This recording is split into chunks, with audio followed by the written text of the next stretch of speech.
Hello friends, welcome to my channel English wise learning. I am Pratibha. अपने इस channel पर मैं आपको इंग्लिश के कुछ बहुत ही useful phrases, phrasal verbs, idioms, true verbs जैसे कुछ और भी इंपॉर्टेंट चीजों के बारे में बताऊंगी, जिसका यूज करके आप अपने इंग्लिश को और भी इंप्रेसिव बना सकते हैं। तो चलिए वीडियो स्टार्ट करते हैं। आज हम पढ़ेंगे बॉयल द ओशन इडियम के बारे में। बॉयल द ओशन एक इंग्लिश ईडियम है। देखिए, ईडियम की जब बात आती है तो मैंने आपको पहले भी कहा है कि ईडियम में क्या होता है कि उसका कोई लिटरल मीनिंग नहीं होता है, उसका कोई शाब्दिक अर्थ नहीं होता है। जैसे कि यहाँ पे है बॉयल द ओशन, इसका मतलब ये नहीं है कि हम ओशन को जो है बॉयल कर रहे हैं, ठीक है, सागर को, समुद्र को हम बॉयल कर रहे हैं, इसका ये मतलब बिल्कुल भी नहीं होता है। तो बॉयल द ओशन ईडियम का यूज हम कब करेंगे?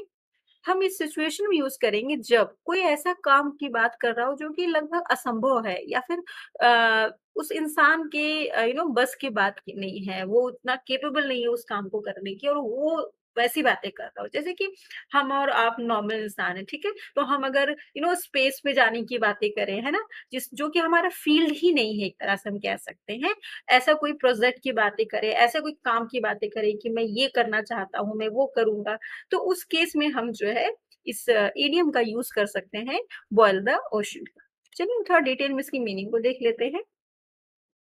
Taking up an almost impossible task और एम्बिशियस प्रोजेक्ट।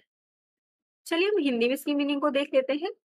जब कोई व्यक्ति किसी मुश्किल समस्या का समाधान ढूंढने या फिर कोई ऐसा लक्ष्य हासिल करने की कोशिश कर रहा हो जो कि उनके विवेक या फिर उसके स्किल के बाहर हो, तो उस सिचुएशन में हम इस इडियम का यूज कर सकते हैं।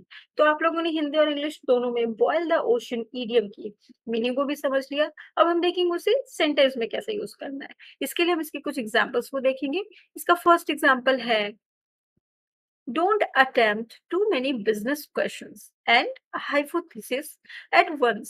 You don't need to boil the ocean. एक साथ बहुत सारे व्यवसायिक प्रश्नों और हाइपोथेसिस का प्रयास ना करें।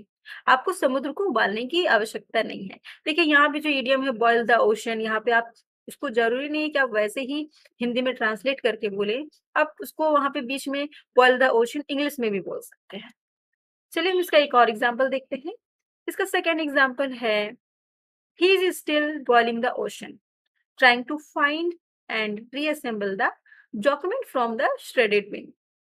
वो अभी भी समुद्र को उबाल रहा है, या फिर यहाँ पे इंग्लिश में बोल सकते हैं कि वो बॉयल द ओशन कर रहा है अभी भी, और कटे हुए कूड़ेदान से उस दस्तावेज को खोजने और फिर इसे इकट्ठा करने की कोशिश कर रहा है। मतलब कि श्रेडेड बिन से कोई चीज निकाल के फिर से डॉक्यूमेंट को देखना तो लगभग इम्पॉसिबल काम है ना, इसीलिए यहाँ पे इस इडियम का यूज किया गया है।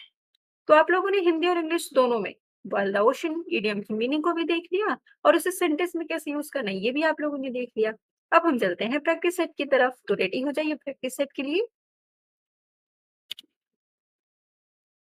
आज हम कुछ प्रोवर्ब्स की प्रैक्टिस करेंगे। फर्स्ट सेंटेंस है, you should first wait for confirmation, don't fill in the blank. यहाँ पे don't count your chickens before they hatch का यूज होगा, या फिर गुड माइंड गुड फाइंड का यूज होगा। नेक्स्ट सेंटेंस है, I don't believe him because fill in the blank. यहाँ पे a leopard doesn't change its spot का यूज होगा, या फिर many a little makes a metal का यूज होगा। नेक्स्ट सेंटेंस है, you should apply for many jobs because fill in the blank. यहाँ पे गुड माइंड गुड फाइंड का यूज होगा, या फिर don't put all your eggs in one basket का यूज होगा।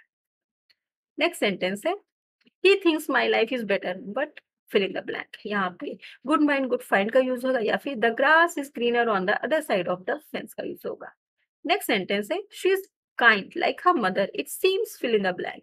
यहाँ पे the apple doesn't fall far from the tree का यूज होगा, या फिर लेट बाइगॉन बी बाइगॉन का यूज होगा। लास्ट सेंटेंस है, let's go early to get the front seat because fill in the blank. यहाँ पे many a little makes a mickle का यूज होगा, या फिर the early birds gets the worm का यूज होगा। तो प्रैक्टिस सेट के थ्रू प्रोवर्ब्स की प्रैक्टिस भी हो गई, और इस वीडियो में आप लोगों ने बॉयल द ओशन इडियम की मीनिंग को समझ लिया, और इसे सेंटेंस में कैसे यूज करें ये भी आप लोगों ने देख लिया। तो इंग्लिश बोलते समय इस इडियम का जरूर यूज कीजिए, और अपनी इंग्लिश को और भी इंप्रेसिव बनाइए। Thank you for watching. Please like, subscribe and hit the bell icon. Thank you.